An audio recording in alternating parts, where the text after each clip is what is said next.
Carlos Alcaraz. ఇప్పుడు మీకు ఈ పేరు చెప్తే వింబుల్డన్ ఫైనల్ గుర్తుకొస్తుంది. నొవాక్ జోకోవిచ్తో అద్భుతంగా ఆడి వరుస 3 సెట్లలో గెలిచాడు. నొవాక్ జోకోవిచ్తోని వరుసగా 3 సెట్లు గెలవడం అంత ఈజీ కాదు. బట్ 1 మంత్ బ్యాక్ అతను నీ సర్జరీ చేయించుకున్నాడు. బట్ స్టిల్ అతను ఫైనల్ రావడం, అతను ఒక గొప్ప ప్లేయర్ తోటి మరి ఫైనల్ ఆడడం, ఫైనల్లో ఎంతో ఉత్కంఠతో ఒకసారి 40 లవ్ 3 మ్యాచ్ పాయింట్లు ఉన్న తర్వాత కూడా మరి ఆ గేమ్ కోల్పోయి తర్వాత మళ్ళీ టై బ్రేకర్లో గెలవడం నిజంగా ఒక గొప్ప ప్లేయర్ స్పానిష్ నుంచి. అలాగే కార్లోస్ అల్కరాజ్ భవిష్యత్తు క్రీడను ఏల్తాడని అందరూ కూడా అనుకుంటున్నారు.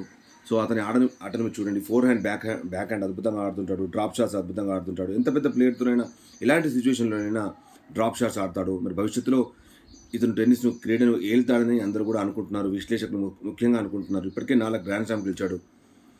సో మనం ఆయన ఆటను చూసి ఎంజాయ్ చేద్దాం. So welcome Alcaraz.